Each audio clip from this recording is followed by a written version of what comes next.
बस इन दो बातों से बच जाओ तो मार्ग बिल्कुल दृढ़। पहला, भय या प्रलोभन, तुम्हें रोका जाएगा या भारी सुख सुविधा देके या भारी दुख दुविधा देके। अगर कदम नहीं रुके तो फिर दूसरा एक आंतरिक घबराहट पैदा हो। ये केवल साधु समागम से मिटती है, नहीं अच्छे इसी घबराहट से वापस होगी। अभी तुम्हारे ऊपर भगवान की विशेष कृपा है, तुम आज से डिप्रेशन रहित मान लो। अब मत मानना कि तुम डिप्रेशन में हो, तुमसे जो गलती हो उसको होने दो। बस रोक लो, हस्त क्रिया मत करना। हस्त क्रिया में तो समझ गए ना। यदि आपने कभी हस्त मैथुन नहीं किया, कभी किसी भी तरह से जनेंद्री का घर्षण करके वीरपात नहीं किया, तो आपकी वो संतानोत्पत्ति की क्षमता वाला जो वास्तविक वीर है वो स्वाभाविक निकल ही नहीं सकता। यदि आपने मार्ग दे दिया है फिर उसके निकलने का मार्ग हो गया है। आपको सच्ची कहता हूं, आप ऐसे निराश मत होना कि इतने दिन हो गए अब भी काम आता है। एक दिन वो समय आएगा कि तुम ऐसे छाती ठोक के कहोगे कि किसी की ताकत नहीं कि हिला दे। आपको लगेगा मैंने ऐसा कुछ नहीं किया, क्या मैंने किया, क्या अपराध था, ये सब क्यों बवंडर हो रहा है, गाली दे रहे हैं लोग, निंदा कर रहे हैं, हमने क्या किया, कौन से गलत कार्य कर, कुछ नहीं। ये भड़बड़ाने की जरूरत नहीं। ऑपरेशन हो रहा, चुप शांत थिएटर पे हो। तुम्हारे अहंकार का बुखार कहीं बढ़ रहा है, तुम्हें समझ में नहीं आ रहा, पर उस कृपा सिंधु ने देख लिया सर्वज्ञ। कोई एक बच्चा जब उससे परिचय प्राप्त हुआ तो उसने बताया हमारे 9 गर्ल फ्रेंड हैं। अच्छा, अब जब 9 हैं तो अब उनके भी कई होंगे बॉयफ्रेंड, अब उनके संबंध कैसे हैं अब ये तो हम नहीं जानते ना। मित्र बनाना कोई दोष नहीं है, लेकिन मित्र बन के अपनी सीमा में पवित्र रहना ये बड़ी मुश्किल बात है, क्योंकि बड़े बड़े साधक जो जितेंद्रियता के मार्ग पर चलते हैं उनसे भी चूक होने की संभावना रहती है। फिर जहां ये प्रश्न ही नहीं है जितेंद्रियता का, जहां साधन का प्रश्न ही नहीं है, वहां पवित्र रहा जा सके, मुझे तो लगता है असंभव। अब आप हमें गंदी चीज दें और हम आपसे ना लें, नाराज हो जाओगे, थोड़ी देर बुरा भला बोलोगे, चले जाओगे, और आप हमें गंदा नहीं कर पाओगे। ये मन जब तक जीता नहीं जाता, जीता मन इस पर विजय प्राप्त नहीं की जाती, तब तक हमारा सबसे बड़ा दुश्मन हमारा मन है। वो हम अपने से मरी हुई किडनी, फेल किडनी को 18 वर्ष हो गए चलते हैं, तो वो कहां से चल रहा है। भगवान का बल अमोघ बल है, अमोघ बल है। हम ये कह रहे हैं कि निराश होने की जरूरत नहीं, सबके लिए एक स्थान बाकी है भगवान। जब सब जगह से हार जाला तो भगवान की शरण में हो जाना, देखना तुम जीत जाओ। वो कर तुम अकर तुम अन्यथा कर तुम है, हारना नहीं, कभी हारना नहीं।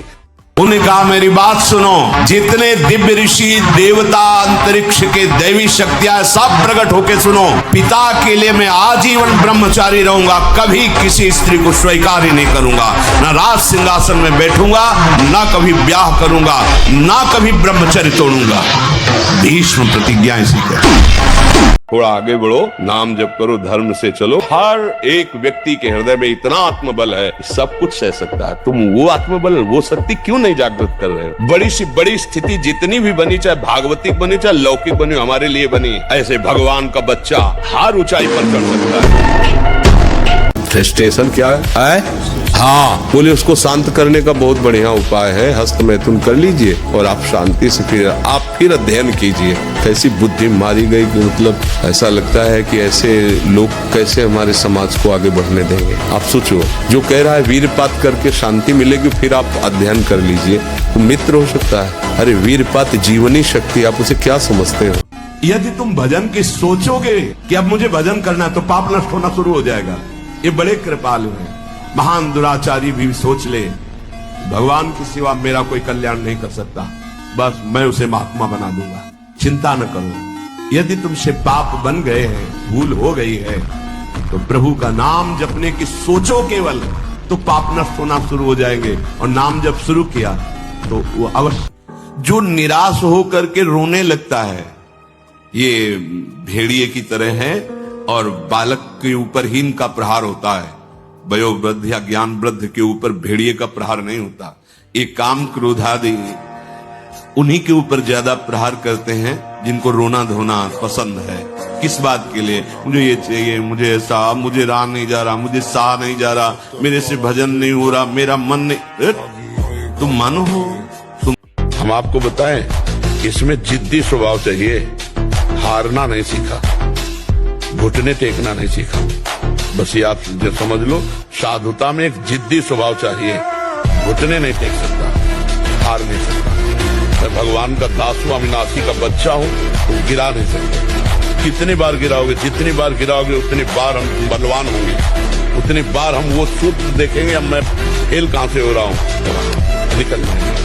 गृहस्थाश्रम का व्रत धारण किए एवं पितृ ऋण से मुक्त होने के लिए, केवल संतान उत्पत्ति के लिए अपनी पत्नी से सहवास करते हैं और निरंतर भगवत भजन करते हुए संयम से चलते हैं, उनको भी ब्रह्मचारी ही कहते हैं, उपासक ही कहते हैं। तो जो ब्रह्मचर्य पालन करता है, रोग से लड़ने की सामर्थ्य आती है, शोक स्पर्श नहीं कर सकता, मोह पर विचार करने की सामर्थ्य आती, प्रमाद स्थिति नहीं रहती, अकर्मण्यता नहीं रहती, अकाल मृत्यु नहीं होती, ब्रह्मचारी कभी विचारों से दरिद्र नहीं होता है, चिंता नहीं होती, उसके हिंसात्मक वृत्ति नहीं होती, द्वेष नहीं होता, ईर्ष्या नहीं होती। इंद्रियों का जो असंयम है वो हर तरह से मनुष्य को नष्ट कर देता है। जहां जहां असंयम है वहां वहां अशांति है, दुख है, बेविचार है, संयम विहीन जीवन, शुष्क उदासहीन पशुवत जीवन है। पूर्ण ब्रह्मचर्य देश का, समाज का, आत्मा का, सबका परम। डिप्रेशन ठीक हो जाएगा, हम आपसे कह रहे, ब्रह्मचर्य पर दृष्टि डालो, ब्रह्मचर्य का सुधार करो, बुरे आचरण जो करते हो उनको छोड़ दो और नाम जप करो। अभी आनंदित ना हो जाना तो बताना। किसी भी अपनी निंदा करने वाले के प्रति कभी भी बुरा व्यवहार बर्ताव नहीं करवाना चाहिए, क्योंकि भगवान प्रेरित करते हैं निंदा करा करके महान बनाने के लिए। ये शब्द याद कर लो। जब तुम्हारी निंदा होने लगे, प्रतिकूलता होने लगे, विपत्ति आने लगे, संकट सताने लगे, तो जान लेना कि तुम्हारी अध्यात्म की भूमिका उठने वाली है। पक्का डरो मत, कोई कुछ नहीं बिगाड़ सकता। अवधि निश्चित है मृत्यु की, जैसे होनी वैसे ही होगी, जिस क्षण होनी उसी क्षण होगी। रागात्मक दर्शन से, संभाषण से, स्पर्श से दूसरों के पाप नष्ट कर दे। अपने आप कोई भी रोग, कोई भी शोक, कोई भी ताप उसे स्पर्श नहीं कर सकता। वो एकदम हर समय फूल जैसा रहता है, क्योंकि ब्रह्मचर्य स्थित है। तो मुझे तो लगता है कि इस मार्ग में यदि चलने की हिम्मत न हो तो ब्याह कर ले और गृहस्थी में रहे, बहुत अच्छा रहता है। कोई ऐसी साध्वी पत्नी देख ले जो भगवत भक्ति से युक्त हो और ब्याह करके सदगृहस्थी में नमक रोटी खा के रहे, अच्छा है। जिससे क्या होगा कि धैर्यपूर्वक जीवन कट जाएगा। हमने निश्चय किया कि मुझे ब्रह्मचर्य से रहना है। इस निश्चय ने झकझोर दिया काम को।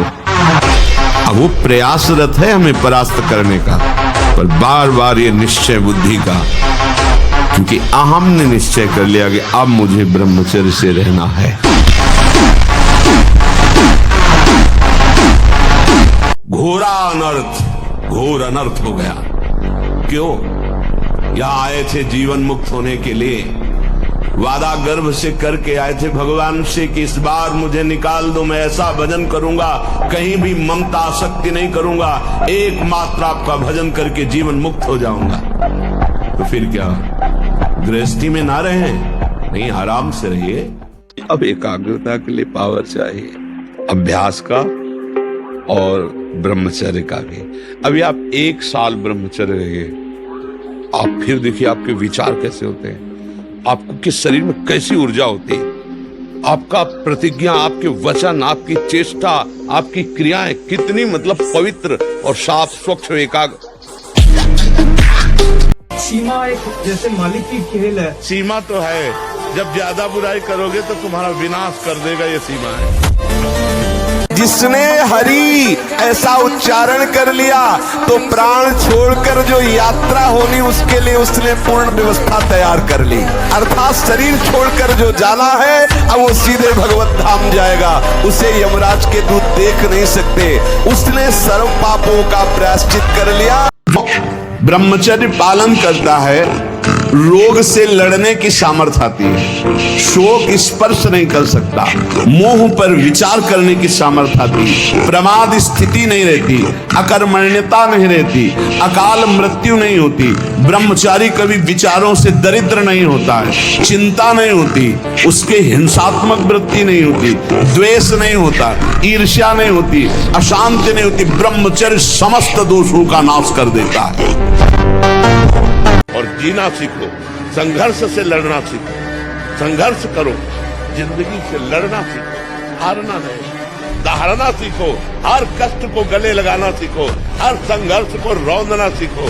अरे बिल्ली कुत्ते की तरह रो करके मर जाना ये मनुष्य जन्म नहीं। इसलिए उठो, जागो, तुम सच्चिदानंद स्वरूप हो, तुम भगवान के अंश हो, तुम भगवत भक्ति के द्वारा इस माया पर विजय प्राप्त करो, ना कि माया के द्वारा रौंद दिए जाओ।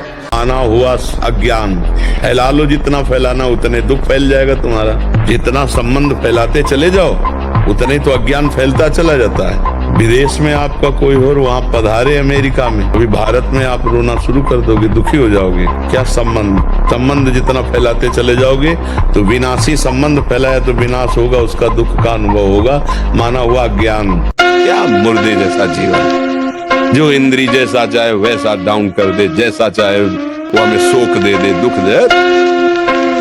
थोड़ा सा साहसी बनो, तुम भगवान के अंश हो, तुम कुछ भी कर सकते हो, कुछ भी।